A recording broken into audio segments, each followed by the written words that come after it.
Queridos radioescuchas y también en esta ocasión videoescuchas, dentro de la celebración que estamos teniendo de nuestra secundaria 1, debo advertir que soy parte integrante de esta comunidad, porque soy exalumno, mi generación es 65-67.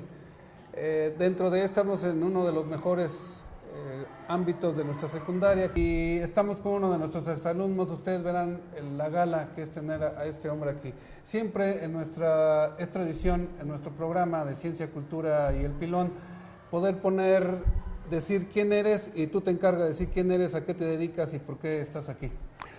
Muchas gracias. Siempre llego a los micrófonos con esta palabra, salud. Tómenla como quieran. Soy médico pediatra, egresado de la UNAM.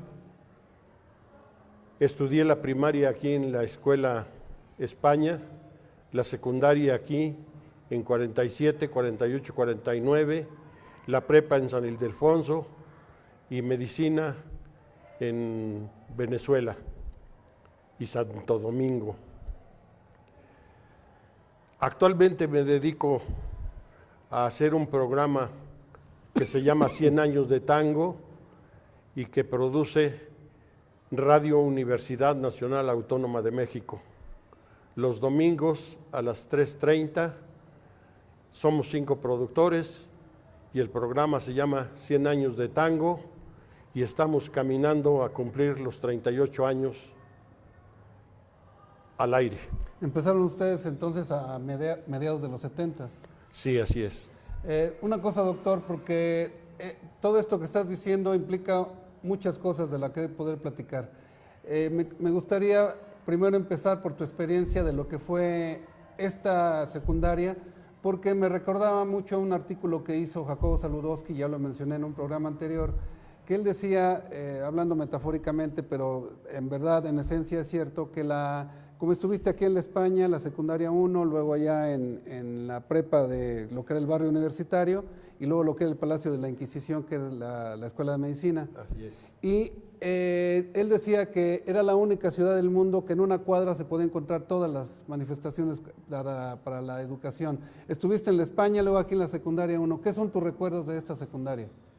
Bueno, para empezar con este salón, tengo 2 recuerdos grandes de este salón. En este piano, uno parecido, tocó un pianista aquí la danza ritual del fuego. Fue una de mis primeras experiencias con la música clásica. Pasaron 3 meses y todos los alumnos silbaban la danza ritual del fuego. En otra ocasión, aquí se celebró un concurso de oratoria a cargo del periódico El Universal, y 3 alumnos de esta escuela conseguimos los 3 primeros lugares. Entonces fuiste tú de los galardonados. Sí, yo gané el 3er lugar. Ajá. El primer lugar lo ganó un compañero de apellido Robles.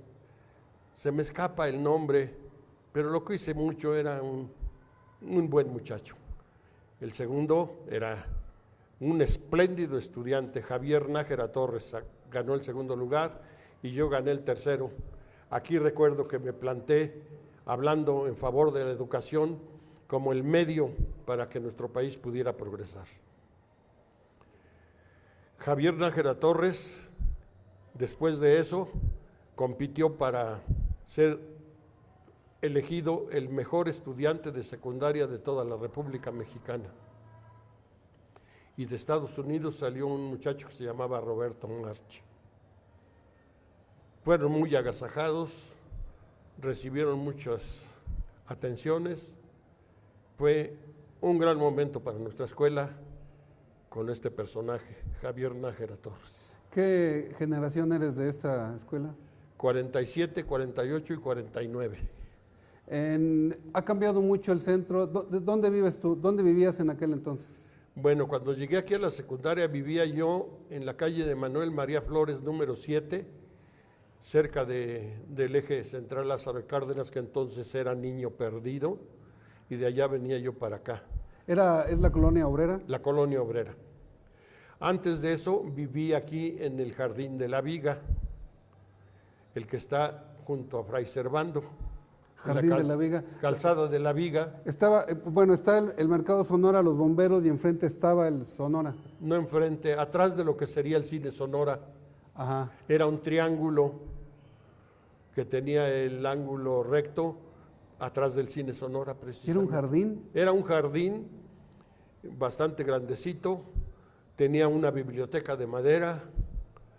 Para llegar al ángulo más distante, que era el sur, ahí había un establo y una gasolinera, y ahí estaban las dos estatuas de los indios verdes.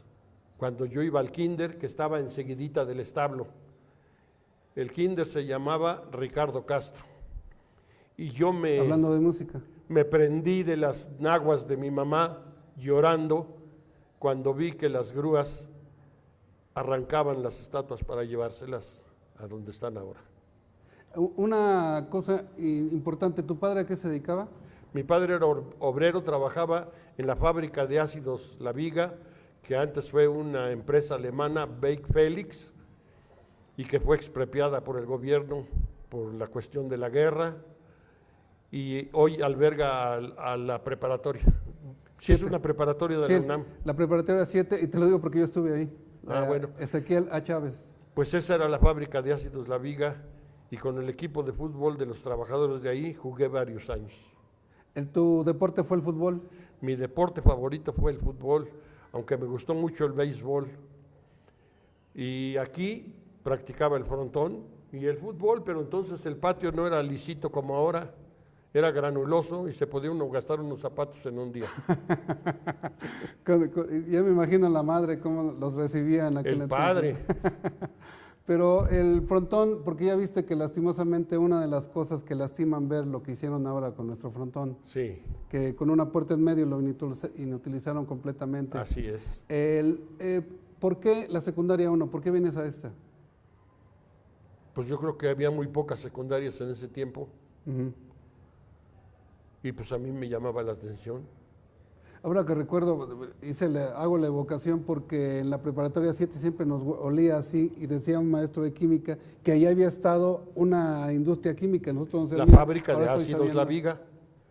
Ahí producían el gas carbónico para la industria embotelladora de refrescos. Porque en La Viga estaba también un poquito más hacia allá la Pepsi-Cola.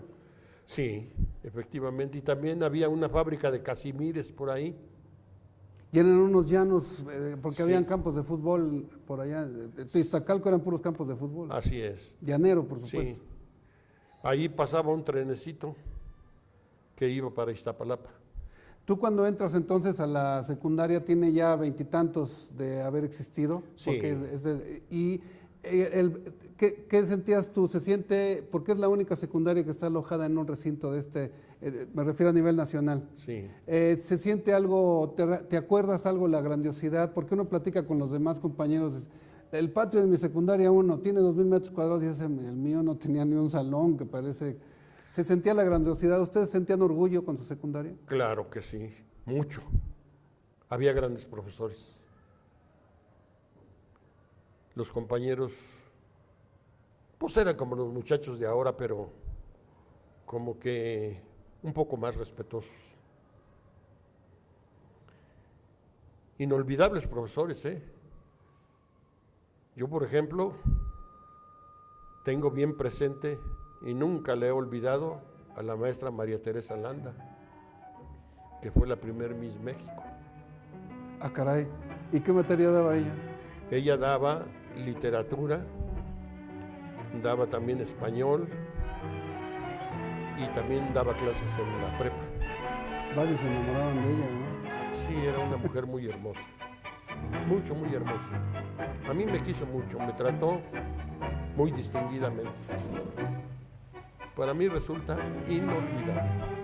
Cuando yo leo lo que han escrito sobre ella, me doy cuenta de que omiten lo más importante de esa mujer, que fue su calidad de maestra. Doctor, qué interesante platicar contigo haciendo estas remembranzas semblanzas, pero muy bien colocadas en cuanto a tu formación que ha sido como educante mexicano. Vamos a una pausa musical, en honor a ti, por supuesto, ya platicaremos un poco más, una versión que me pases de Malena para poder hacer nuestra pausa musical. Malena canta el tango como ninguna y en cada verso pone su corazón. Ayuyos del suburbio su voz perfuma. Malena tiene pena de bandoneón. Tal vez allá en la infancia su voz de alondra como ese tono oscuro de callejón. ¿O acaso aquel romance que solo nombra cuando se pone triste con el alcohol? Malena canta el tango con voz de sombra. Malena tiene pena de bandoneón. Tu canción tiene el frío del último encuentro. Tu canción y así amarga la sal del recuerdo. Yo no sé si tu voz es la flor de una pena. Solo sé que al rumor de tu tango, Malena, te siento más buena que yo.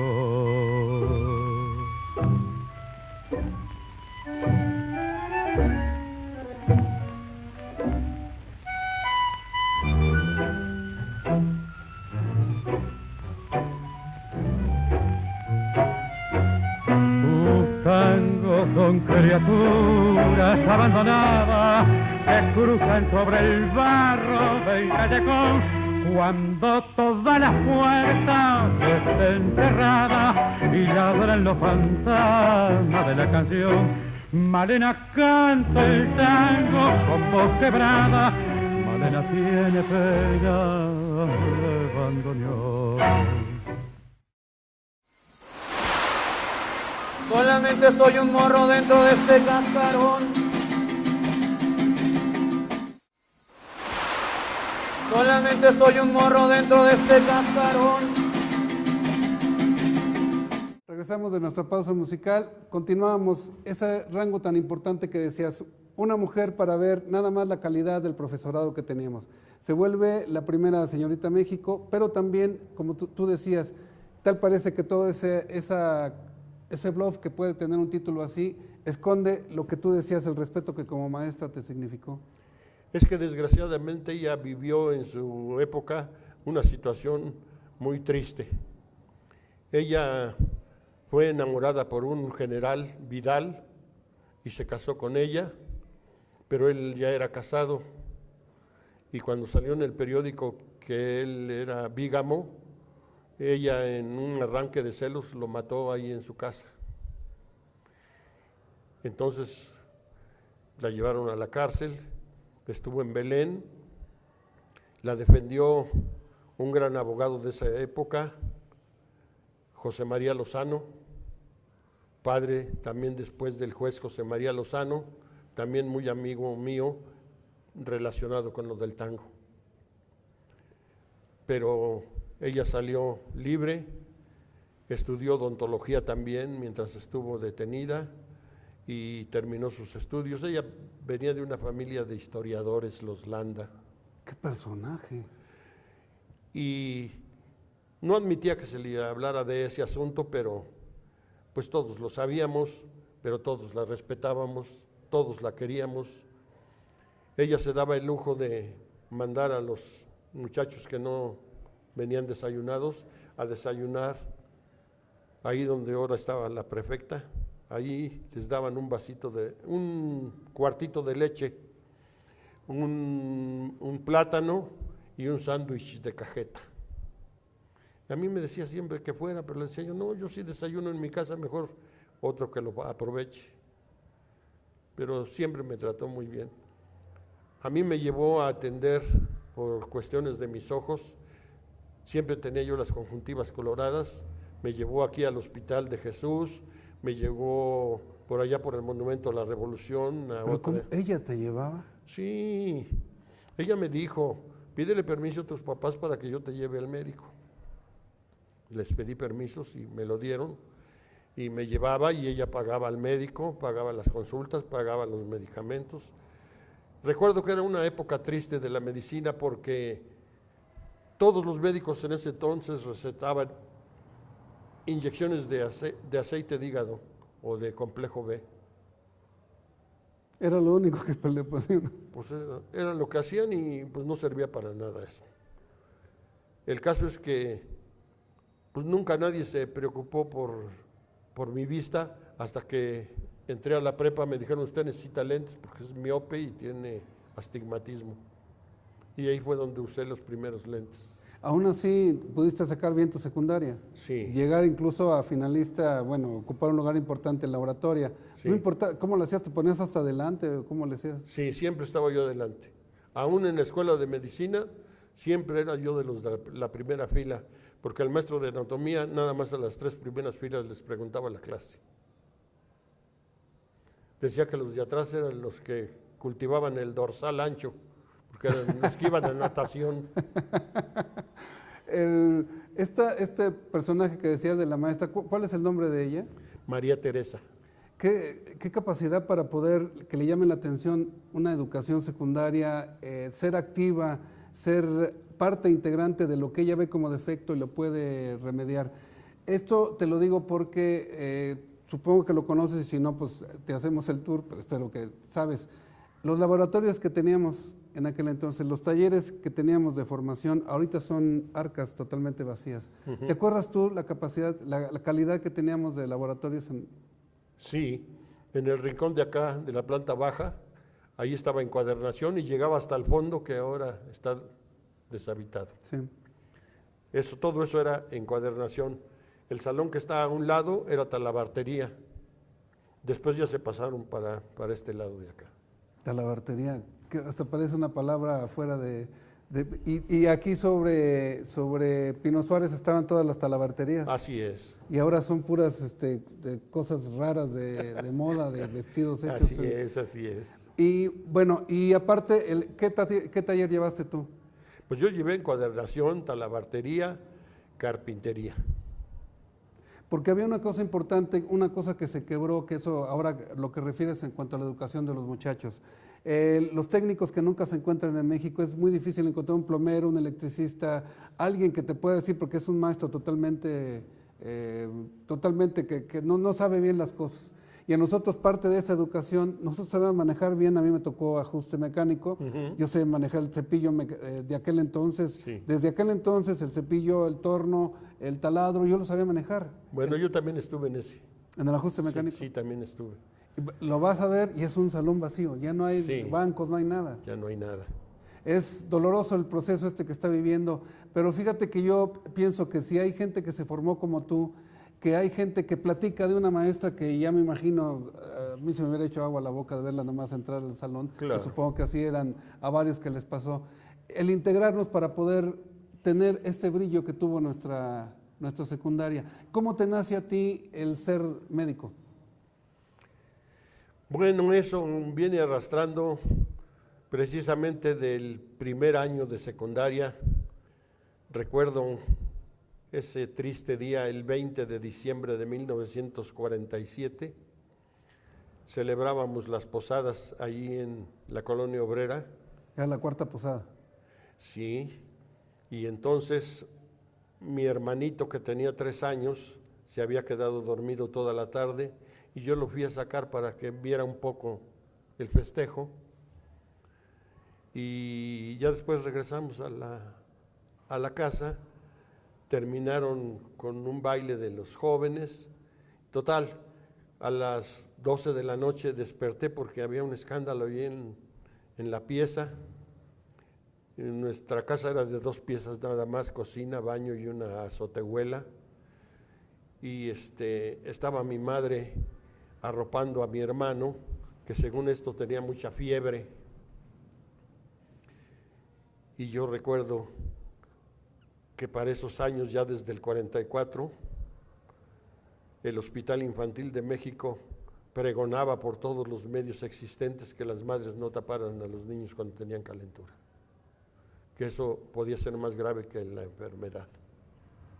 Y efectivamente mi hermano sufrió convulsiones por fiebre y murió ese día.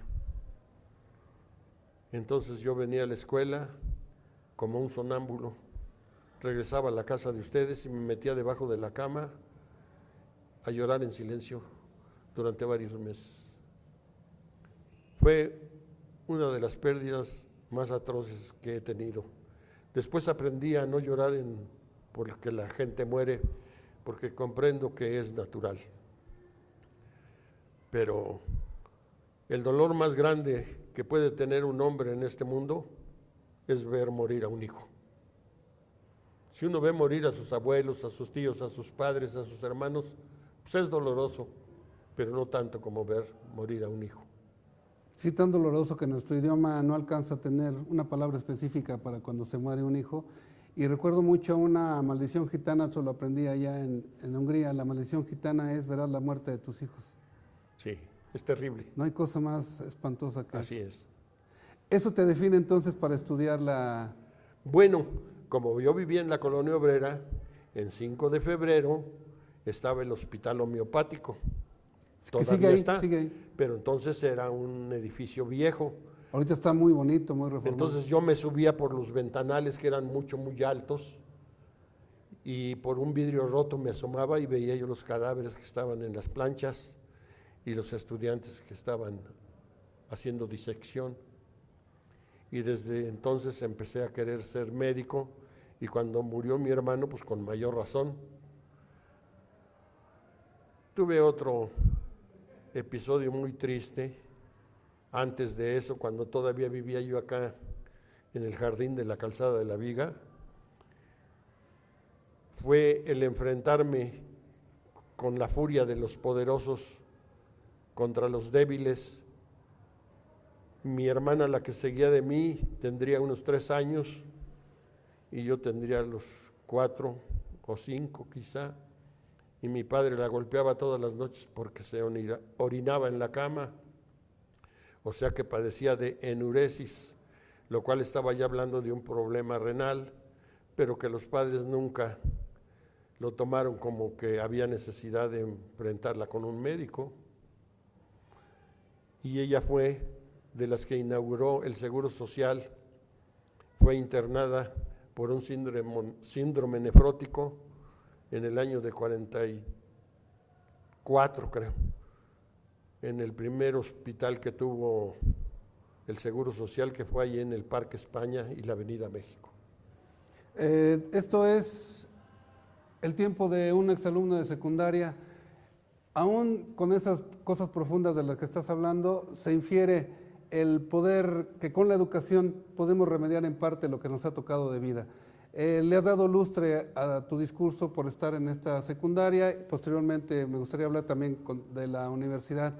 Espero que tengas tiempo de darnos un poco más de ti para hablar ahora de lo que se ve que te encanta y se dibuja la sonrisa. Vamos a hablar de tango. Espero que tengas tiempo para otro próximo programa. Nos abrazamos auditivamente y también visualmente en otro programa, Ciencia, Cultura y el Pilón. Muchas gracias por tu tiempo. Secundaria número 1.